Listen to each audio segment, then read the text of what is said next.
So I think all of you can see the slides. Today's lecture is on viral hepatitis. So you have to guess, who am I? I am a tuberculosis survivor and hepatitis B survivor too. Bad blood infusion went in and 75% of my liver is gone. But because I was able to detect it, even after a period of 20 years, when 75% of my liver is gone, I am still surviving on 25%. Any guesses? He suffered from a serious accident on the sets of Coolie, for which he required 60 units of blood. So he is the Goodwill Ambassador for Hepatitis in the Southeast Asian region. All of you know, Big B, Mr. Amitabh Bachchan. What did he say? Only with diagnosis was it possible to find a cure, and yes, there is a cure. If you are not willing to find, you will never find out that there is a never, you will never find out that there is never going to be a cure for it.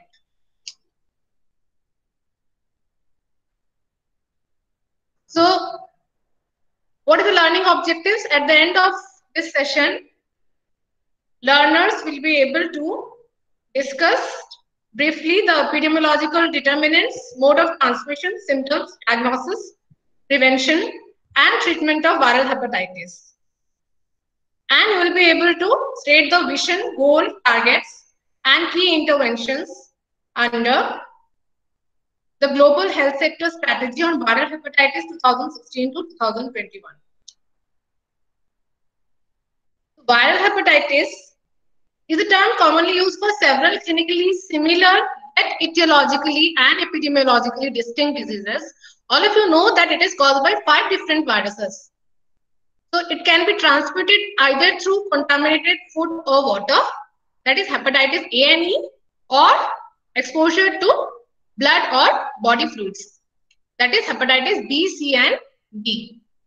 So hepatitis B and C are responsible for 96% of overall viral hepatitis related mortality.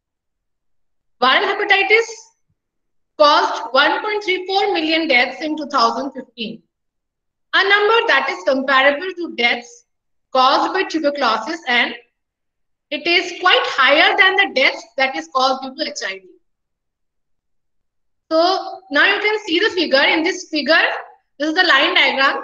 Here you can see that the annual mortality from different causes like hepatitis, HIV, tuberculosis, and malaria from the year 2000 to 2015. So what you can see is that the mortality rates are declining for the 3 diseases: malaria, the red one is HIV, even tuberculosis. But see, for the hepatitis, the death rates are increasing, and the mortality rates in the year 2015 of hepatitis, it was nearly similar to the tuberculosis death rates, but it was still higher than the deaths due to the HIV. So that's the reason now hepatitis is important. So deaths due to viral hepatitis are increasing, and it will continue to increase unless the treatment is scaled up, and that's why we are discussing this chapter. So first we will be talking about hepatitis A. Hepatitis A was commonly known as infectious hepatitis or epidemic jaundice. It is caused by hepatitis A virus, and it can cause only acute hepatitis. It is a benign disease. There is complete recovery in several weeks, and it has a low mortality rates.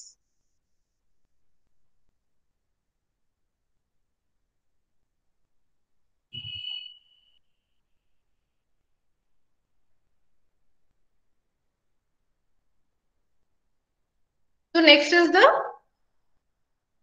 epidemiological determinants. So we will discuss the agent, host, and environmental factors. First one is the agent factors. So what is the agent for hepatitis A? It is hepatitis A virus. So hepatitis A virus is an enterovirus of the Picornaviridae family. This is the hepatitis A virus. So hepatitis A virus multiplies only in the hepatocytes. We know that the fecal shedding of the virus is highest during the latter part of the incubation period and early acute phase of the illness. And there is only one serotype known to the hepatitis A. Regarding the resistance of the hepatitis A virus, it is fairly resistant to pH, heat, and chemicals. It can survive for more than 10 weeks in well water, and it withstands heating to 60 degrees centigrade for 1 hour. And it is not affected by chlorine in doses usually employed for chlorination. So what we have to remember that this hepatitis A virus survives for long periods under variable conditions and resists many procedures that eliminate or inactivate most of the viral agents. So how do we inactivate the hepatitis A virus? Ultraviolet rays, boiling for 5 minutes, autoclaving, and using of formalin. That is also an effective disinfectant for inactivating hepatitis A virus. So next is reservoir of infection. So the only reservoir are the human cases. Hepatitis A infection, the symptoms basically ranges from asymptomatic to severe ones. Most common are the asymptomatic infections only. That is most common, and that occurs in children. And this is the asymptomatic or the anicteric infections which is responsible for maintaining the chain of transmission in the community. You have to remember that there is no chronic carrier state for the hepatitis A virus. And the period of infectivity is 2 weeks before to 1 week after the onset of jaundice. And what is the infective material? Infective material is the feces.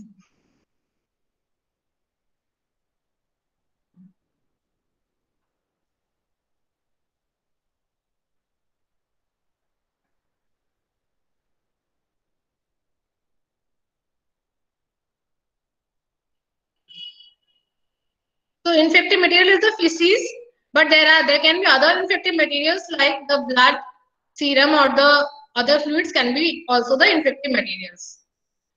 And how long is the virus excreted?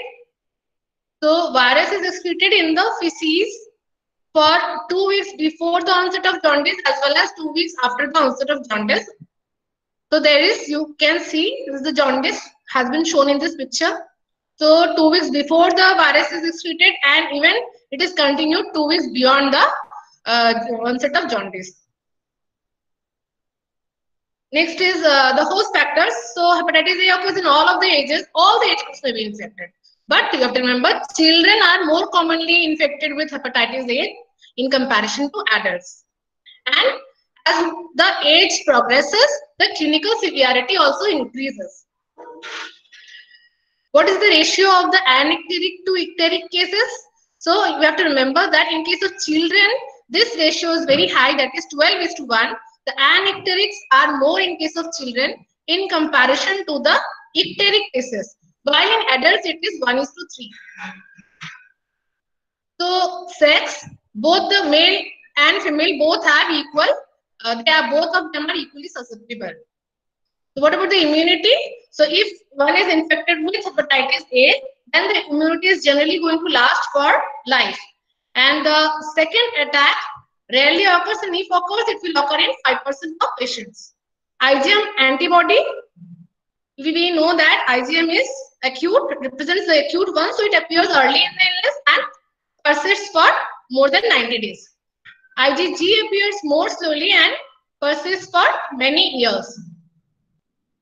So in this figure, we can see the immunological and biological events associated with human infection with hepatitis A virus. So in the x-axis, you see that weeks after the exposure has been represented. In the y-axis, the relative concentration of the antibodies to hepatitis A virus has been shown. And if you see that there are actually, this one shows the incubation period, it is followed by the prodromal stage, and then there is the icteric phase, and it is followed by the convalescent period. So you can see that IgN starts to appear maybe after third weeks onwards, and it reaches its peaks, and then it starts declining.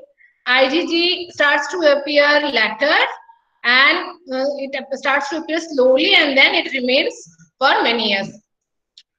So here you can see that these are the symptoms, but the enzyme levels you can find it from much before the appearance of the symptoms. These are the transaminases or the enzymes. Virus is excreted in the feces. I told you before, 2 weeks before the onset of jaundice, 2 weeks after the onset of jaundice, and where you can detect the HAV RNA that can be detected. And in the blood, also you can detect HAV RNA virus for this month of duration, that is second week to, this is, you can see the 4th weeks after exposure.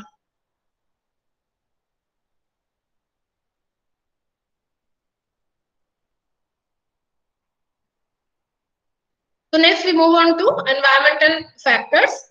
So the cases occur throughout the year in India. It corresponds with the periods of heavy rainfall, and if there is lack of safe water, there is poor sanitation, or if there is compromise in hygiene such as dirty hands, so they are going to predispose it to hepatitis A infection. This increases the risk of hepatitis A infection.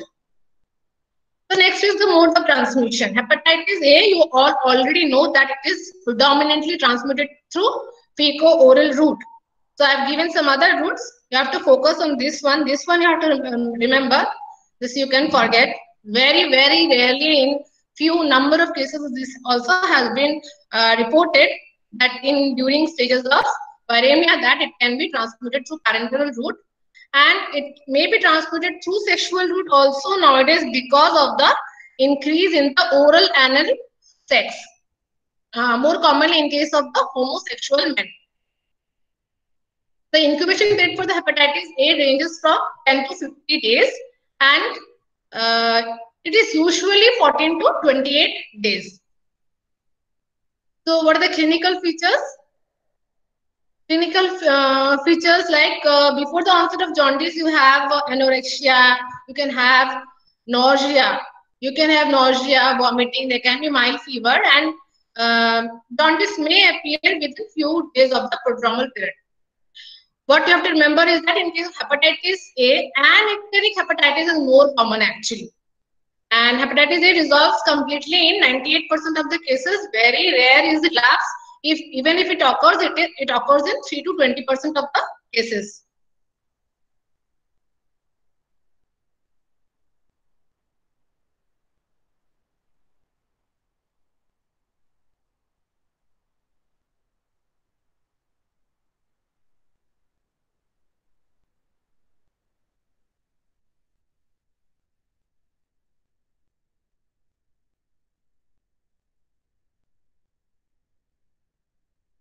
Next is, this is the table number 1, which shows outcomes of infection with hepatitis A virus.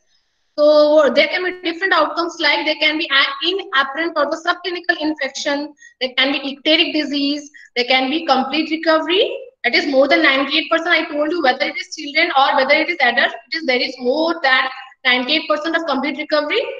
And chronic disease generally does not occur. There is none, neither in children nor in adults. And the mortality rates is more in case of adults. What you have to remember, that icteric disease is more in adults in comparison to children. See, in children, this inapparent infection is more, but in adults, it is 10 to 25%. Just the reverse is the case with the icteric one, which is more in case of adults, but less in case of the children. How do you diagnose the case of hepatitis A? So, abnormal liver function test, you are going to get serum alanine aminotransferase. This is going to be elevated. You can find higher levels of bilirubins, and then these are supportive diagnostic modalities. but mainly it is diagnosed by demonstration of hepatitis A virus particles or specific viral antigens, that is on feces, bile or blood. So you can demonstrate the HLA particles or the specific viral antigens on the feces, bile and blood. There can be detection of IgM specific antibodies to hepatitis A virus. So that also you can detect in the blood of an acutely infected patient by ELISA. Next is how do you do the prevention? So prevention and containment. So how do you prevent and do the containment is, number one, either you can control the reservoir or you can do the control of transmission, or you can control the susceptible population. Control the reservoir or control the mode of transmission or control the susceptible population. These are the three ways we can do the prevention and containment. So how do we control the reservoir? Actually, controlling of the reservoir is very, very difficult. Why it is difficult? Because we know that the fecal shedding of the virus is at its height during the incubation period and the early phase of the illness. And the occurrence of large number of cases occurs, that large number of cases are actually subclinical and there are no specific treatment. So it is actually very difficult to control the reservoir. So if you at all want to control it, so what we can do is that is very minimal, like complete bed rest of the cases, and we can go for the disinfection of the feces and fomites by sodium hypochlorite. So next is how do you control the transmission? So we can control the transmission by either hand washing, sanitary disposal of the excreta, and the purification of the community water by the flocculation, filtration, and adequate chlorination.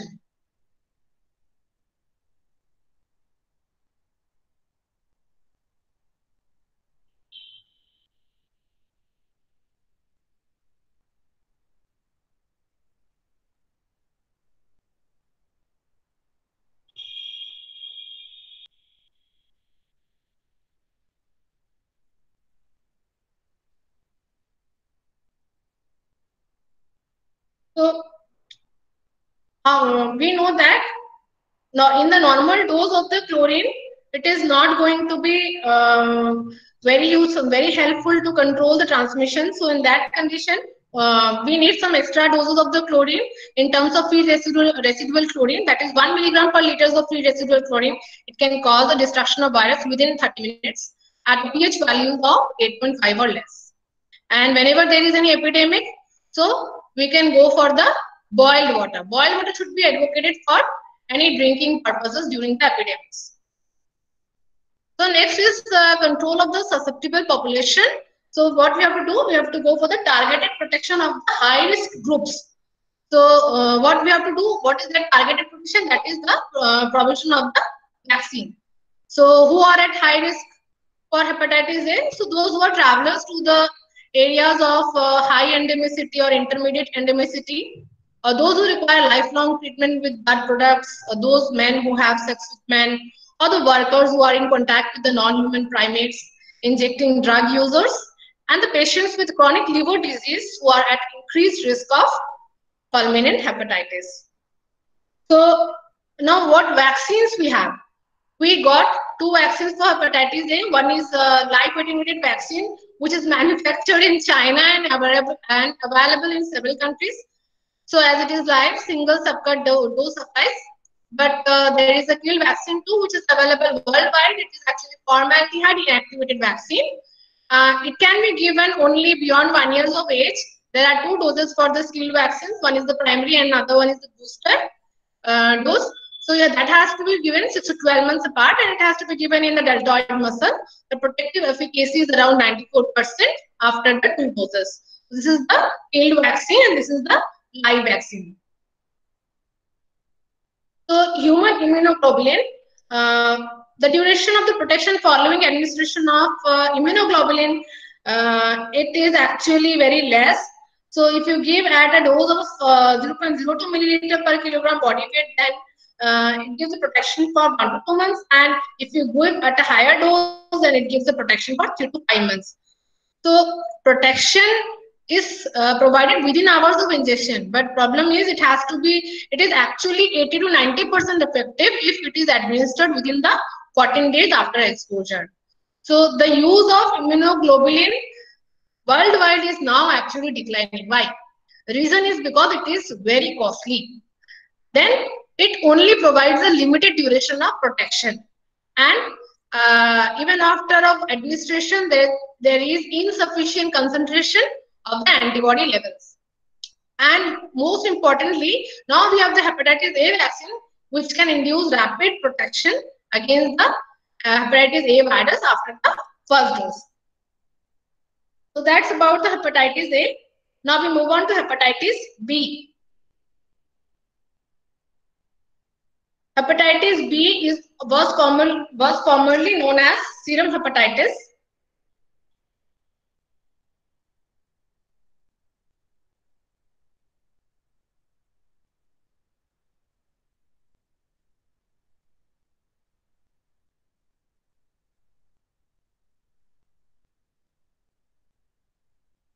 So somebody wants to get in.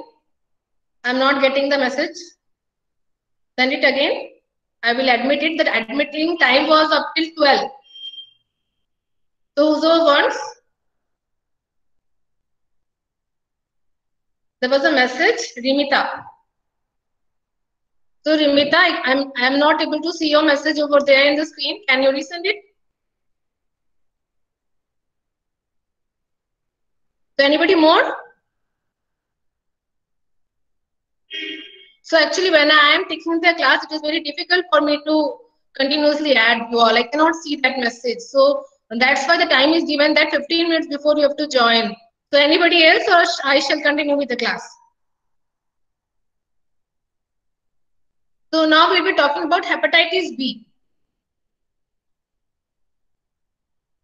So hepatitis B, formerly known as serum hepatitis.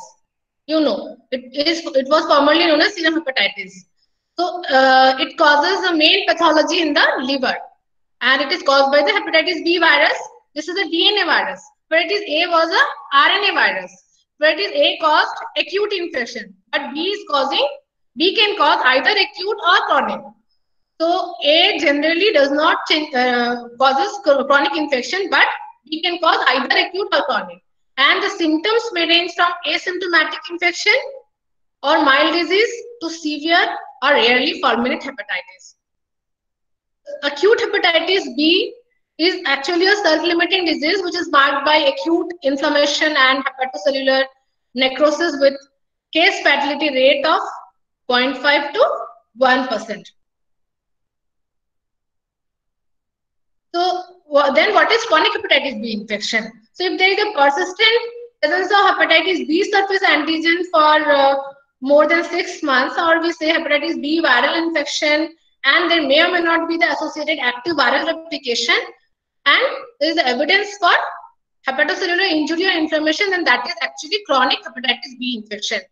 Age is a key factor in determining the risk of chronic infection.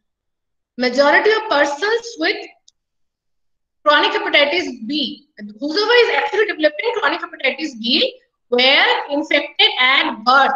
So if somebody is acquiring the infection at birth, it is more likely to become into chronic hepatitis B infection. So majority of persons with chronic hepatitis B who were infected at birth were infected at birth or early childhood. And another important thing is that, you know, hepatitis B virus can form a dangerous alliance with Delta virus, and it produces a new virulent hepatitis that is also a global threat. So hepatitis B virus can have co-infection with, you know, HIV, hepatitis C virus, and hepatitis B virus. So now we will be discussing about the epidemiological determinants of hepatitis B. So agent, first is the agent factors. So it was discovered by Bloomberg in the year 1963. Hepatitis B virus is a complex 42 nanometer double-shelled DNA virus. Mind it, this is DNA virus. You already know it from your microbiology classes. So originally it was known as a gain particle. This replicates in the liver cells, and there are three morphological forms in the serum of the patient. So if a person is going to be a HBsAg hepatitis B surface antigen positive, then we are going to get all these three morphological forms in the blood. So of which you can see that three morphological forms. One is a spherical particle, other one is a double-shelled gain particle, other one is a filamentous or tubular particle. So which one is the predominant form? These spherical particles, these are actually, they form the bulk.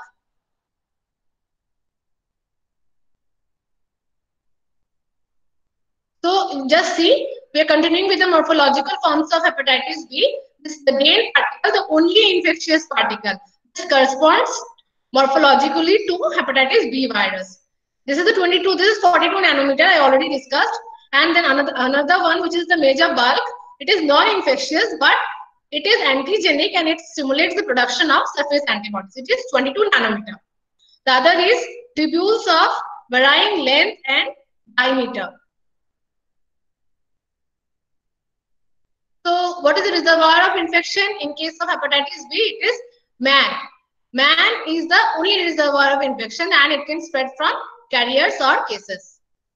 Next, we studied in case of hepatitis A that there cannot be no carrier state was. We did not describe this in case of hepatitis A. But in case of hepatitis B, there can be the presence of persistent carrier state where there can be the presence of hepatitis B surface antigen for more than 6 months. There may or may not be concurrent HBe antigen. Now, what is the infective material in case of a person who is infected with hepatitis B viral infection? So, mainly the infective material is contaminated blood, but it is not the only infective material. There can be other things like body secretions, saliva, vaginal secretions, and semen of infected persons. Next is the resistance. So how much resistant is the hepatitis B virus? So hepatitis B virus is capable of surviving at least 7 days on environmental surfaces. It is destroyed by sodium hypochlorite and heat sterilization in an autoclave for 30 to 60 minutes. So what is the period of communicability? So it is usually several months until the disappearance of hepatitis B surface antigen and the appearance of the antibody to the hepatitis B surface antigen. So in case of chronic carriers, the communicability can be even for many years. So next is the host factors. So there are actually age-dependent outcomes in case of hepatitis B. As the age increases, the occurrence of acute hepatitis B increases, but the occurrence of chronic hepatitis B decreases. I told you already, if somebody is having chronic hepatitis B, then it is more likely that that person has got the infected or was infected during birth or early. So you can see the percentages here. So as the age is increasing, the occurrence of acute hepatitis B is also increasing, but the chronic hepatitis B occurrence is actually decreasing. So mortality from the fulminant hepatitis B is 70%. So who are the high risk groups? The high risk groups is very important. So whether it is surgeons, the recipients of blood transfusions, the healthcare laboratory personnel, homosexuals, prostitutes, percutaneous drug users, the infants of hepatitis B carrier mothers, recipients of solid organ transplants, immunocompromised patients, all of these constitute the high-risk groups for hepatitis B viral infection. So what we need to do is, we need to go for the serological screening and the vaccination of the high-risk groups. So hepatitis B virus is commonly having co-infection with hepatitis with HIV virus. So if there is a presence of HIV, then there can be the development of, if there is a presence of HIV in a hepatitis B positive case, then there is a possibility of developing hepatitis B associated liver cirrhosis and hepatocellular carcinoma. But if hepatitis B viral infection is not going to affect the progression of HIV. But if HIV is present, then it is going to affect the progression of the hepatitis B. There can be further severe liver cirrhosis, or there can be hepatocellular carcinoma. So if this combination is present, that hepatitis B and HIV infection is present together, and whether you start the AART, that is highly active antiretroviral therapy, or whether you do not start it, the mortality is going to increase it. So this, the structure of the hepatitis B virus, you can see this one is the hepatitis B surface antigen. This is the hepatitis B E antigen, and this red one is the hepatitis B core antigen. This is the DNA polymerase and the partially double-stranded DNA. Why I have shown this? Just because the markers are used for the diagnosis. So that there are three antigens: surface antigen, or the Australia antigen, we call it as HBS antigen. The second one is the core antigen, HBC antigen, and third one is the E antigen, stands for the envelope antigen, that is HBE antigen. So antibodies are corresponding to this: the surface antibody or anti-HBS, core antibody or anti-HBC, and E antibody or the anti-HBE. These antibodies and their antigens constitutes a very useful markers for hepatitis B viral infection. So this figure shows the different markers for hepatitis B, and with respect to how many months after exposures, what is the sequence of the development of the markers. So you can see the symptoms appear how many months after the exposure. As you can see, these are the months, and see the symptoms. And then the enzymes which are present before the appearance of the symptoms, and even after the symptom is gone, it is still these are elevated.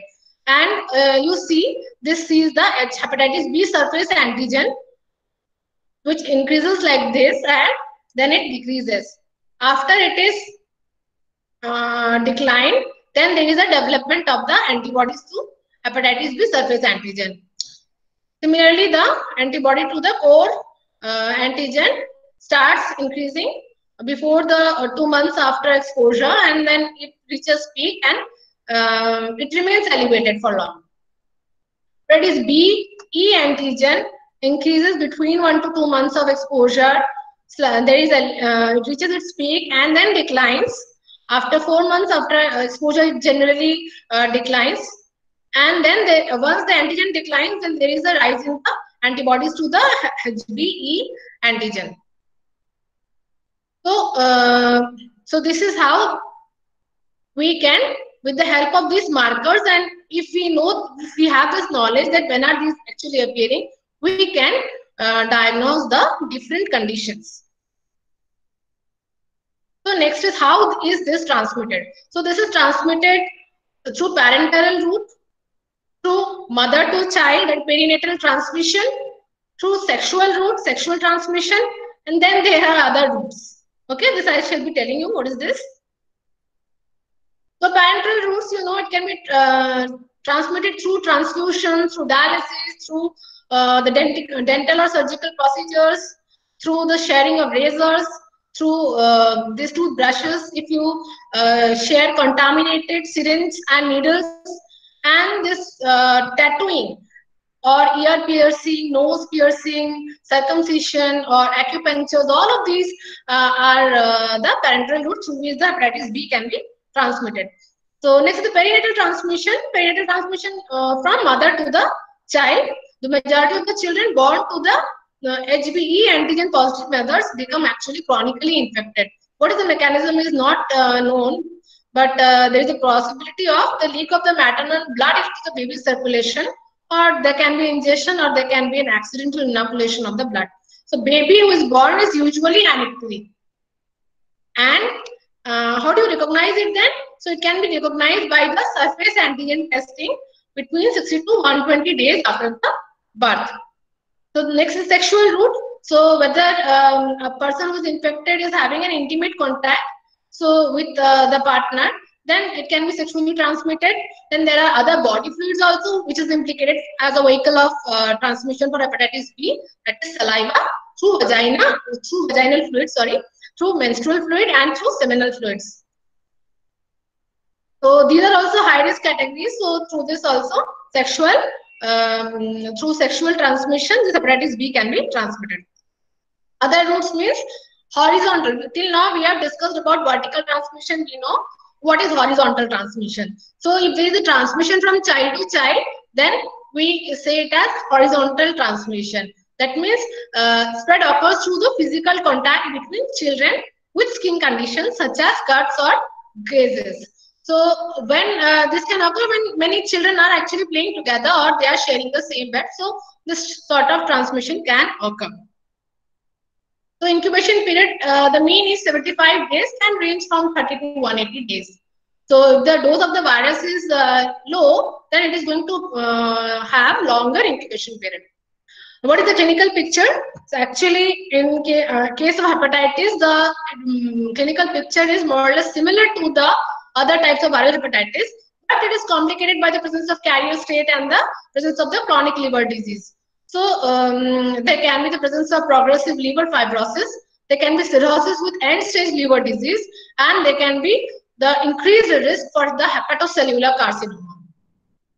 How do we diagnose? So we can detect either the antigens or we can detect or antibodies. So where do we detect? Or either in serum or the plasma. So we can go for the rapid diagnostic test or the laboratory-based immunoassays. So the main serological patterns in the hepatitis B virus infection and the interpretation, this is important because ultimately you have to know this, you have to diagnose this. So if there is HBs antigen positive and anti-HBs is negative, but antibody to HB core antigen is IgM type, then and HBe antigen is positive, so we will interpret it as acute hepatitis B. So similar picture, but instead of IgM, we are having IgG. So it is, and HBe antigen is also positive. So we will say this as chronic hepatitis with active viral replication. If the same, just this one and this one is just the same, but only thing is if this is negative, we will say there is no active viral replication or there is low viral replication. This is again chronic hepatitis B with low viral replication. And if HBs antigen is negative, antibody to HBs is negative, antibody to HBC is IgM type, and this is variable, maybe present, may not be present. See, only this is positive. So we still call it as acute hepatitis B. Now see this condition, if HBs antigen is negative, antibody to HBs is positive, antibody to HBC is IgG type, and HBe is negative, antibody to HB may or may not be positive. So see, this two antibodies are present, this anti-HBs and IgG of IgG type. That means we'll stamp it as a case of recovery from hepatitis B, or there is a subsequent, there is a development of immunity. So if in the markers we get only anti-HBs, this you have to remember, very important this is. So you are getting all of the profiles is negative except one, that is antibody to HBs is positive. So that is indicative of vaccination. And if everything is negative but only antibodies to HBC is of IgG type, so it can be either because there is false positive or maybe there was an infection in the remote past. So how to prevent hepatitis B? There is no specific treatment, so we have to focus on the prevention. So we have hepatitis B vaccine, which you will read in details in your practical classes, and we have hepatitis B immunoglobulin. This is the hepatitis B vaccine. This is the hepatitis B immunoglobulin, and then passive active immunization means both, and there are other measures. So hepatitis B vaccine is a recombinant hepatitis B vaccine which was introduced in the year of 1986. The active substance of hepatitis B vaccine is hepatitis B surface antigen. So it can be either, it is available either in monovalent form or it is available in fixed combination with other vaccines. So in our national immunization schedule, we have the combination, that name of the vaccine is the pentavalent vaccine. In the private sector, there are many more combinations available. So at birth, what we are giving is actually the monovalent form of the hepatitis B vaccine. The dose in adults is generally 10 to 20 microgram depending on what formulation you are using, and it is given at an interval of say 0, 1 and 6 months. That is 1 month after the first dose and 6 months after the first dose. If there is a child who is less than 10 years, then you have to give half the dose. And for more than 2 years, the site, it is you have to give in deltoid. And if it is less than 2 years, then you have to give in the anterolateral aspect of eye. So national immunization schedule, you know, it is hepatitis B vaccine is given.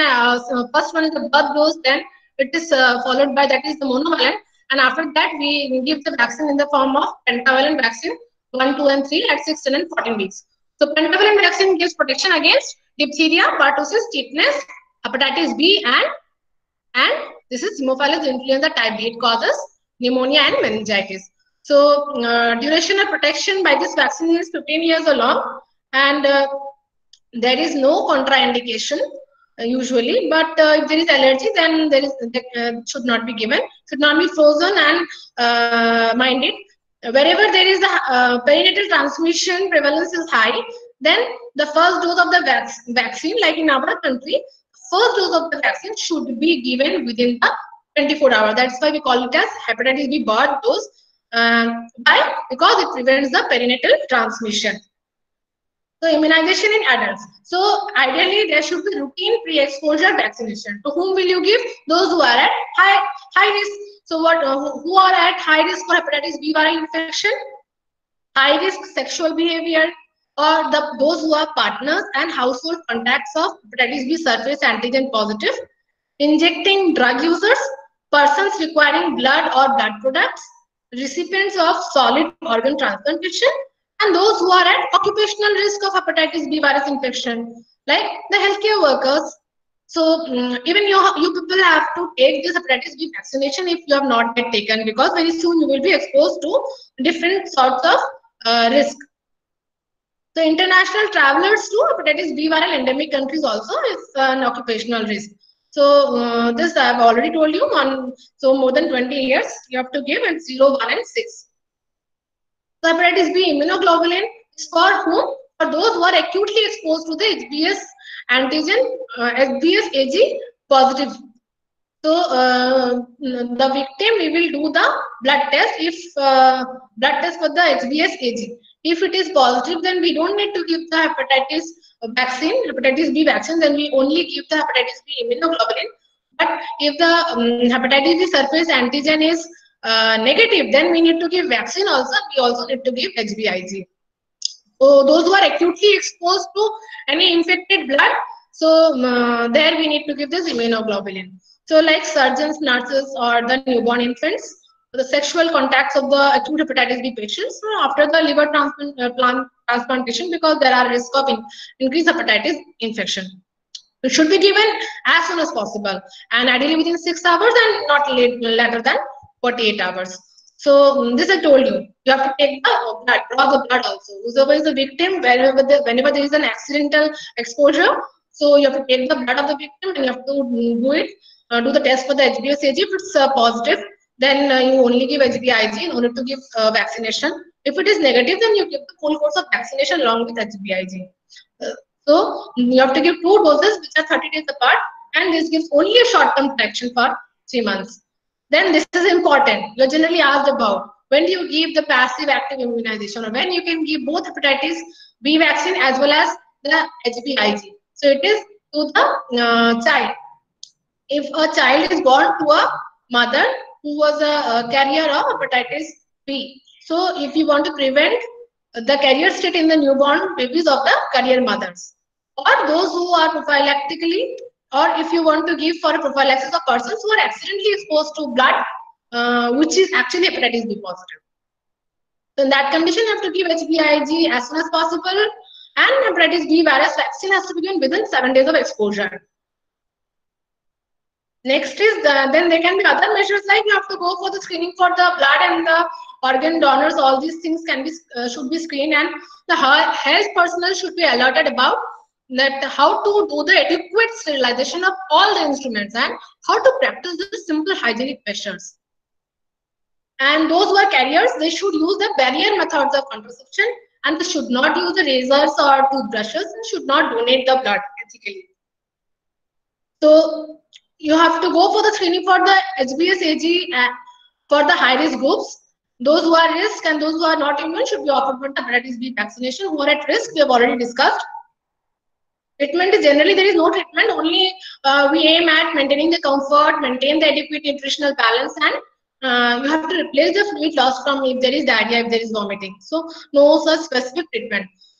So that now we finish about hepatitis B. We move on to what is chronic hepatitis B and hepatitis C infection. So chronic hepatitis B infection means persistence of hepatitis B surface antigen for more than 6 months after acute infection with hepatitis B virus. Then there are certain 5 C's which fits into all the models of hepatitis testing and in all the settings. So what are those 5 C's? These are consent. You have to take the consent of the patient before testing. You have to maintain the confidentiality. You have to give the correct test results. You have to counsel them, and then you have to connect to prevention, how to prevent them, how to do the treatment, and you have to connect them with the what are the care services available. So next is we will discuss about how to diagnose, how to treat, and how to monitor a case of hepatitis B viral infection. So we go for the serological testing. But if the hepatitis B surface antigen is positive, then report positive. If it is non-reactive, report non-reactive. So if HBsAg is positive or the RDT or by the lab-based immunoassay it is positive, then it is compatible with hepatitis B viral infection. So next we go for assessment for the treatment. So we have to assess what stage of the liver disease the patient is suffering from. So we can use either clinical criteria or there are certain non-invasive criteria also.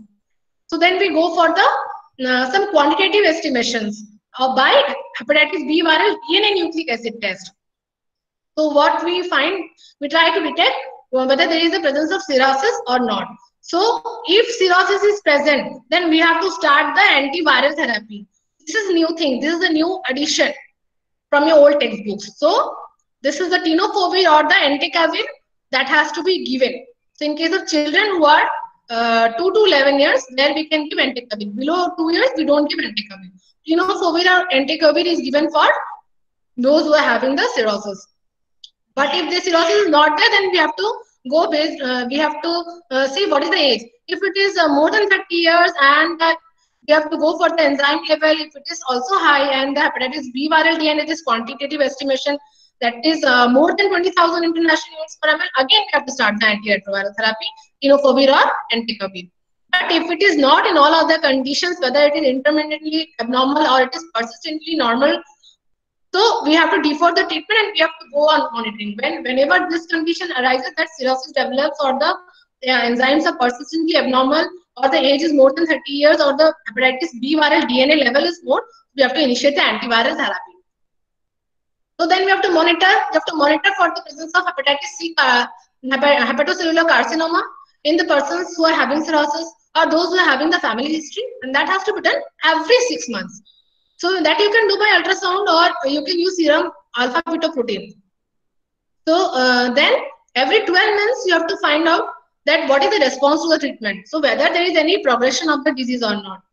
And then you have to also do the toxicity monitoring every 12 months that you have to do with the help of renal function test or other functions. So you have to remember that if you chronic hepatitis B viral infection, it can be treated with drugs, and this treatment slows the progression of cirrhosis, reduces the incidence of liver cancer, and improves the long-term survival. So WHO recommends the use of oral drugs. That is, these are oral drugs.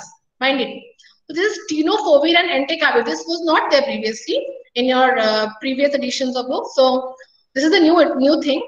Tenofovir and entecavir has been added. This is oral. That is a good thing. So these are very potent drugs. They suppress the hepatitis B virus. There is a rare incidence of drug resistance. Very easy to take. You have to take only 1 pill a day. Have very few side effects and requires only limited monitoring. So this suppresses the replication of the virus, and people have to continue it for life because it suppresses the replication of the virus. So if you stop taking it, this will be continued. So you have to continue it for the life.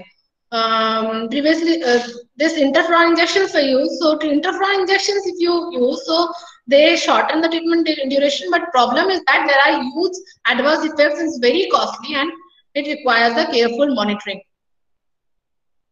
The next is diagnosis, treatment, and monitoring of hepatitis C viral infection. So you go for the serological testing again, go for the antibody or whatever method. So if it is positive, then you have to report the positive. So it is compatible with current or past hepatitis C viral infection. If it is not, then it is report negative. Then you go for the confirmation of the viremic infection. Go for the hepatitis C virus RNA nucleic acid test or NAT. So if this is positive, then you report, you find that it is compatible with the viremic hepatitis C virus infection. If it is negative or not detected, then it is no current viremic hepatocellular, HCV infection. So whether viremic infection is present or not, viremia is present or not, that we come to know through this. Then we have to do the treatment and the assessment. Again, we have to assess for the stage of the liver disease based on the clinical criteria or the non-invasive test. And we have to see for whether there are presence of any comorbidities, and then we have to choose the drug. So this is again new. We have got the drugs for this hepatitis C virus infection that is called as DAA regimen, direct acting antiviral regimen, antiviral regimen. So daclatasvir, sofosbuvir, or ladipasvir, sofosbuvir, or with or without ribavirin for 12 to 24 weeks, depending on the genotype and the presence of cirrhosis. This is the new thing. So if all of these, if you have assessed based on the comorbidities and based on the stage of the liver disease, you have to start the direct acting antiviral regimen. Then you have to go for the monitoring. You have to assess whether there is cure or not, whether there is sustained virological response at 12 weeks after the end of treatment, and then you have to go for monitoring that every 6 months whether there is any presence of hepatocellular carcinoma or not in persons who are having cirrhosis.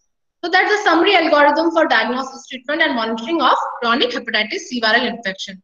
So now we'll talk about global health sector strategy on viral hepatitis, that is 2016 to 2021. This is also a new thing.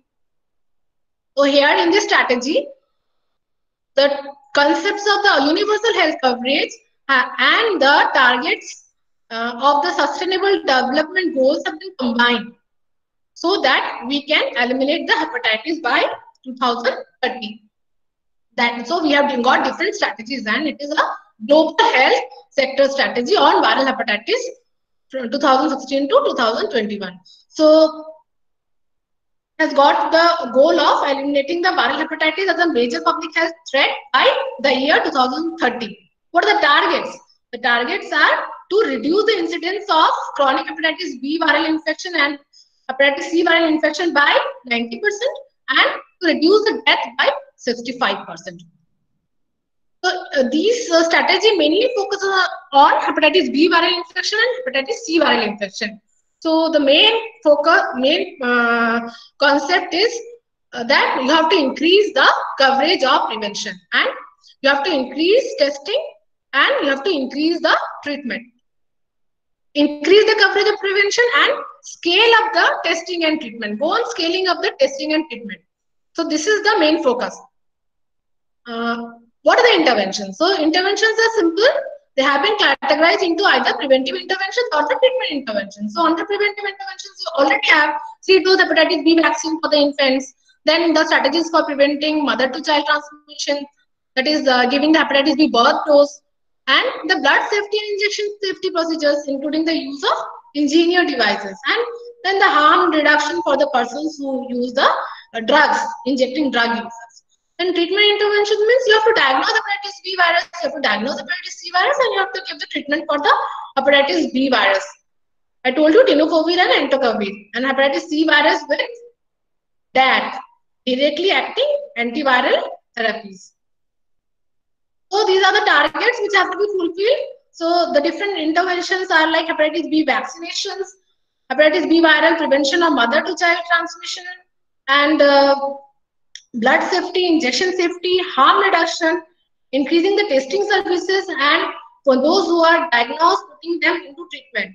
So the target is that by 2030, 90% coverage should be there for the hepatitis B vaccination, and the 90% prevention of mother-to-child transmission. There should be 100% blood safety, and there should be 0% unsafe injections used, and 90% of those infected with hepatitis virus or hepatitis C virus has to be diagnosed, and those who are diagnosed, out of them 80% have to be put on treatment. So these are the different targets which have to be fulfilled. Next is hepatitis C. Hepatitis C, the contagious liver disease, results from the infection of hepatitis C virus. They can be mild illness to serious lifelong illness. So it is transmitted through the exposure to infectious blood. That is the most common. So that infectious blood can be transmitted through the receipt of contaminated blood transfusions, blood products, and organ transplants.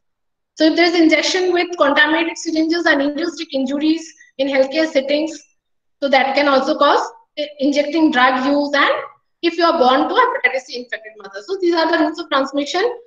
Yes, if there is a sex with an infected person, it can still be transmitted, and very rarely it is transmitted through sharing of personal items contaminated with infectious blood.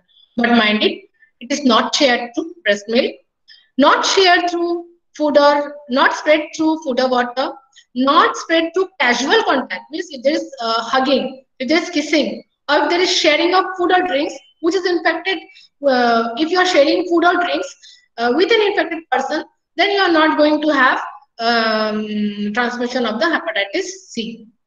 Incubation period is 2 weeks to 6 months, and the symptoms are similar to the any other hepatitis. Only thing is that 80% have no symptoms, and 55 to 85% will develop the chronic disease. And those who develop the chronic hepatitis C viral infection, the risk of cirrhosis is 15 to 30% within 20 years. So diagnosis, you cannot differentiate between acute and chronic infection in case of hepatitis C. But you can detect the antibodies. Have to confirm it by either REBA, recombinant immunoblot assay, or hepatitis C virus RNA testing.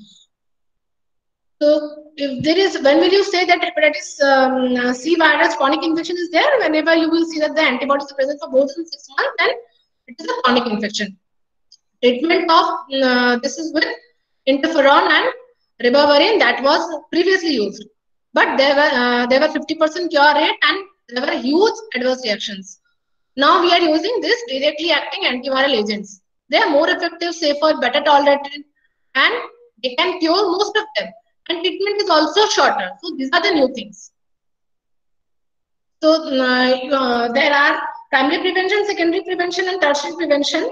So under primary prevention, you have hand hygiene, then there are safe and appropriate use of healthcare injections, and safe handling and disposal of sharps, weights, and sterile injecting equipments, then testing of the donated blood, etc.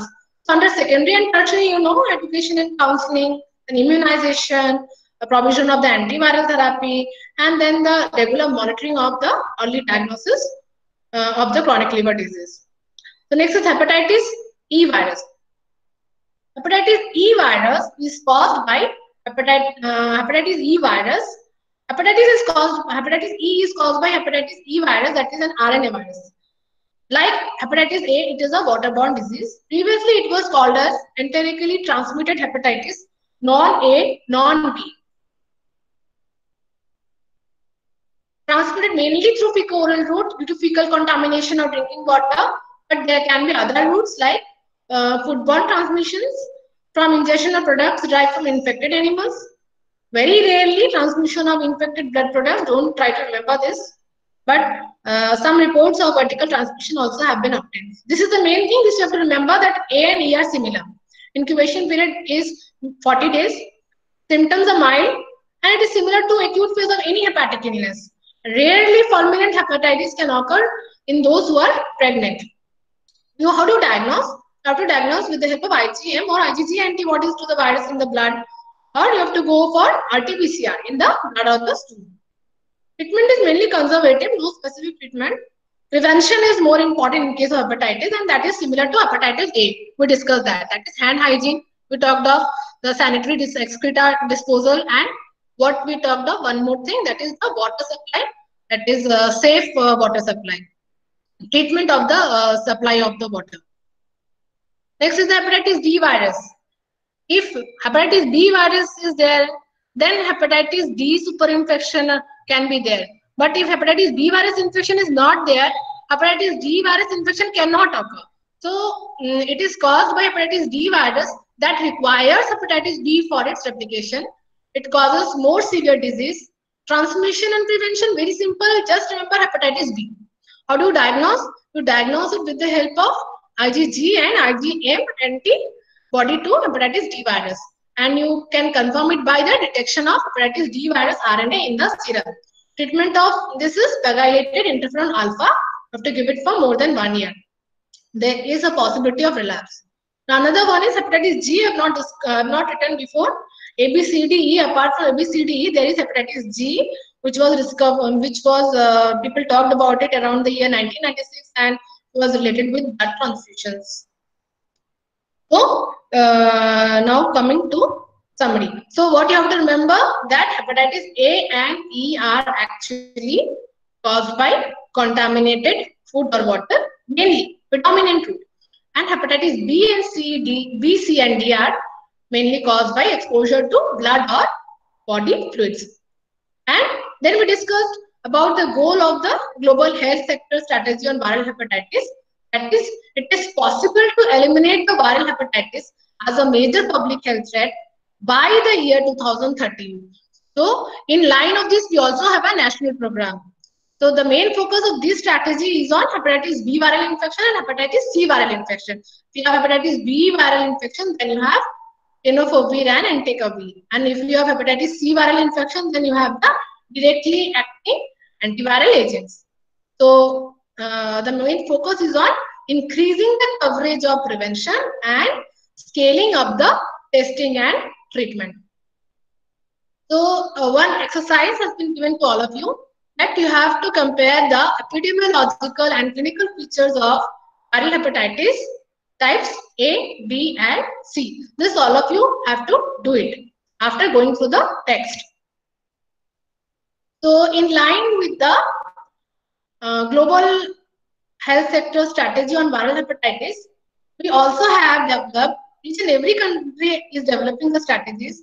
So our country have also developed National Viral Hepatitis Control Program. So go through that. That's all for today's class. Thank you.